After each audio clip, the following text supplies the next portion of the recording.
Dialogar sobre los criterios de Esgarbosa en nuestra región es algo sumamente interesante, sobre todo por la presencia de un error que consiste en afirmar que todos los bloqueos de rama izquierda deben tratarse como un infarto agudo de miocardio, aspecto que es totalmente errado. De hecho, solo un pequeño porcentaje de los pacientes entra dentro de dicha categoría. Adicionalmente, el diagnóstico de IAM en el contexto de un bloqueo de rama izquierda es algo sumamente complejo. Es precisamente por ello que en 1996, a partir de un subgrupo del estudio Gusto, Esgarbosa y colaboradores, publican los criterios de Esgarbosa, con una gran especificidad, pero una baja sensibilidad. Esto último sería solucionado en el año 2005 por Smith y colaboradores, e incluso llegarían a recibir el aval del grupo de Esgarbosa. ¿Por qué es importante que nosotros hablemos de esto? Porque nosotros tenemos que eliminar el paradigma de que todo bloqueo de rama izquierda se trata como un infarto agudo de miocardio con elevación del ST. Dicha afirmación tiene que ser erradicada. Eso mata pacientes. En muchas ocasiones, individuos totalmente asintomáticos, por el simple hecho de tener un bloqueo de rama izquierda, que en muchas ocasiones es de larga data y es antiguo, reciben tratamiento fibrinolítico, y esto, entre muchas otras cosas, aumenta de forma dramática el riesgo de hemorragia. En el año 2004, la American Heart Association publica la siguiente afirmación: este patrón electrocardiográfico presuntamente nuevo, asociado a dolor precordial, y estas dos características son elementales, podría, y hago mucho énfasis en esta palabra, ser equivalente a un evento coronario agudo con elevación del ST, y por tanto se debe ofrecer una estrategia de reperfusión. Cuando un paciente tiene síntomas isquémicos, como por ejemplo dolor torácico irradiado hacia la extremidad superior izquierda o la mandíbula, en algunos individuos con manifestaciones atípicas como mujeres, irradiado hacia la derecha, acompañado de disnea, diaforesis, sensación inminente de muerte, y la presencia de un nuevo bloqueo de rama izquierda, se podría considerar como un IAM. Y esto se ve respaldado con las afirmaciones de la cuarta definición de infarto del año 2018 y también por algunas afirmaciones entre líneas de la Guía de Práctica Clínica Europea sobre infarto agudo de miocardio con elevación del ST. Sin embargo, cuando un individuo está totalmente asintomático, no debe ser sinónimo la presencia de un bloqueo de rama izquierda con la presencia de un IAM. Por obligación debe haber presencia de sintomatología isquémica o de otra cosa, como por ejemplo la elevación de biomarcadores cardíacos por encima del percentil 99 en relación al límite superior del valor de referencia, para que nosotros pensemos que se está desarrollando un IAM o una injuria cardíaca. En el año 2013, la misma American Heart Association, con el objetivo de hacer énfasis en que el bloqueo de rama izquierda no es sinónimo de infarto, publica lo siguiente: no se considera a este patrón electrocardiográfico como equivalente a infarto con elevación del ST y por ende de reperfusión. Hay varios conceptos que han ayudado a desmontar este paradigma. Primero, el bloqueo de rama completa se presenta en menos del 1% de las personas menores de 50 años. Segundo, el bloqueo de rama más asociado a oclusión de una arteria epicárdica, paradójicamente, es el bloqueo de rama derecha por oclusiones a nivel de la arteria descendente anterior proximal. El bloqueo de rama derecha no se tromboliza ni se reperfunde mecánicamente. Lo mismo ocurre con el bloqueo de rama izquierda. No por el mero hecho de que esté presente es sinónimo de infarto. Tiene que acompañarse de sintomatología. Adicionalmente, En la mitad de los pacientes con infarto y bloqueo de rama izquierda no hay oclusión arterial.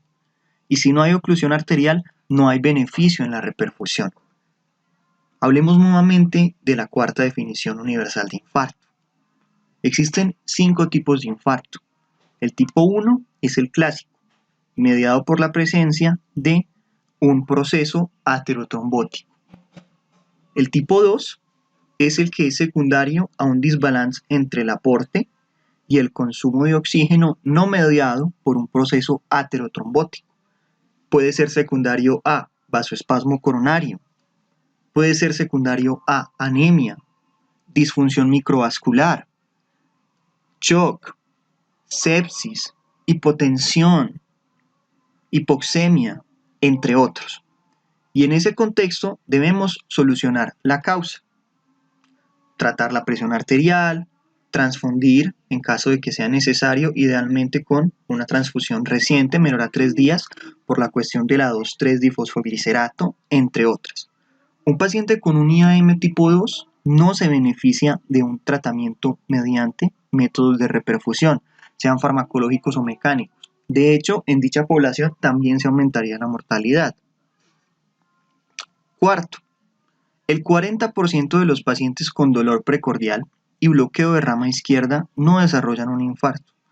Así que imaginen la cantidad tan dramática de individuos que han sido tratados erradamente y han sido expuestos a peligros importantes como los que existen en la fibrinolisis por el mero hecho de tener un bloqueo de rama izquierda.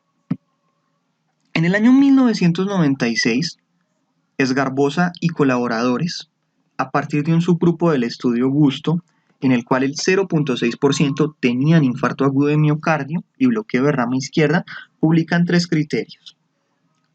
El primer criterio es una elevación concordante del ST mayor a 1 milímetro en cualquier derivación.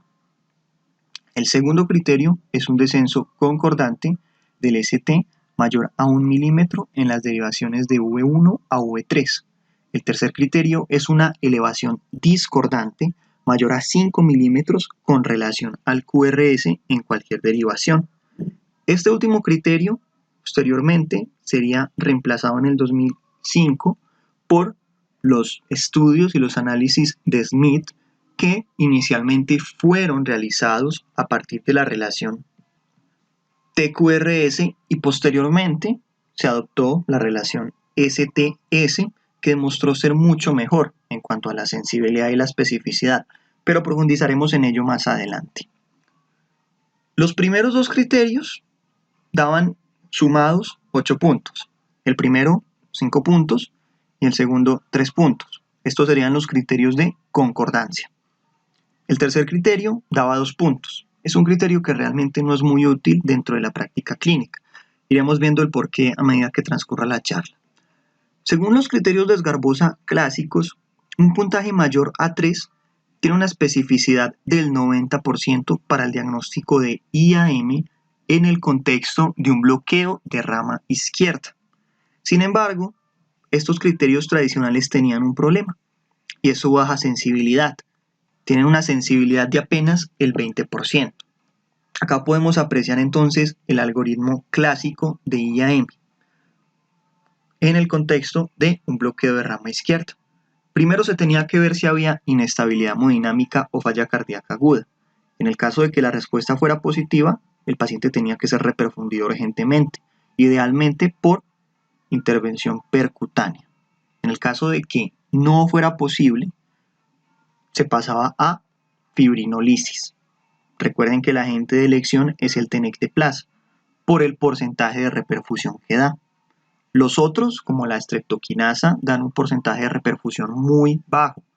Adicionalmente, la streptokinasa tiene otras cualidades que lo hacen un fibrinolítico muy malo, como el hecho de que generan fácilmente respuestas de hipersensibilidad y solamente pueden utilizarse una vez en la vida debido a que en los posteriores usos, debido a la presencia de anticuerpos, va a carecer de utilidad. En el caso de que la pregunta fuera negativa, se aplicaban los criterios de Esgarbosa, haciendo énfasis en los de concordancia. Si la respuesta era positiva, se diagnosticaba un infarto agudo de miocardio con elevación del ST y se trataba. En el caso de que fuera negativa, se tenían que acudir a otros métodos diagnósticos, como por ejemplo ecocardiograma o biomarcadores. Se realizaba seguimiento. El problema de la especificidad y de la sensibilidad fue solucionado por Smith y colaboradores en el año 2005. Ellos inicialmente proponen la inclusión de un criterio basado en la razón TQRS. Este se podía calcular de forma individual o sumado. De forma individual se cogía entonces la onda T individual y se dividía en la amplitud del QRS, las amplitudes de los dos, en alguna derivación entre V1 a V4. Si esto era superior a 0.36, se consideraba que había un infarto. También se podía hacer a partir de la sumatoria de las amplitudes, tanto de T como de QRS. Entonces las amplitudes de T se dividían en las amplitudes del QRS de la derivación V1 a V4. Y si era mayor a 0.22, se diagnosticaba un infarto. Esto mejoró mucho la sensibilidad. De hecho, la sensibilidad llegó a ser del 87% y la especificidad disminuyó hasta un 58% para el criterio de razón de la sumatoria de TQRS, cuando era mayor a 0.22. Por otro lado, cuando se tomaba de forma individual, la sensibilidad era del 93% y la especificidad era del 46%, también disminuía. Cuando era mayor a 0.36, posteriormente, tras el análisis de los resultados de la razón TQRS, Smith y colaboradores incluyeron un nuevo criterio, que era el de la razón STS, y proponen eliminar el tercer criterio de Sgarbosa e incluir la razón STS. Y Smith evidencia que la sensibilidad pasó a ser del 91% con una especificidad del 90%, conservándose un LR positivo de 9 y un LR negativo de 0.1, medidas realmente excelentes, hasta el punto que la eliminación del tercer criterio de Sgarbosa y la inclusión del criterio o de la razón STS fue avalada por el mismo grupo de Sgarbosa. Acá podemos apreciar algunos ejemplos de cómo se calcula. La razón STS se calcula cogiendo la amplitud de S y la amplitud de ST y dividiéndolas.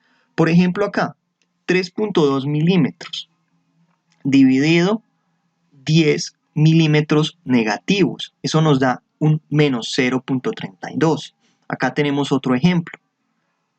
Se cogería entonces menos 4 milímetros y se dividiría en 10 milímetros. Esto daría 0.4.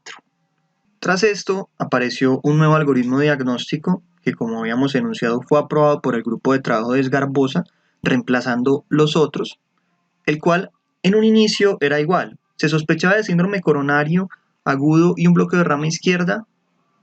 En el caso de que fuera positivo, se preguntaban si había inestabilidad hemodinámica, si era positivo se trataba con reperfusión, si era negativo, se aplicaban los criterios de concordancia. Si había una puntuación mayor o igual a 3, se consideraba que el paciente efectivamente tiene un infarto agudo de miocardio con elevación del ST, por ende era candidato para reperfusión. En el caso de que fuera negativo, se aplicaba la razón STS. En el caso de que la razón fuera menor a menos 0.25, se consideraba que el paciente tenía efectivamente un IAM con elevación del ST y se reperfundía. En el caso de que esto fuera negativo, se practicaban procesos diagnósticos imagenológicos como por ejemplo ecocardiograma o se solicitaban biomarcadores.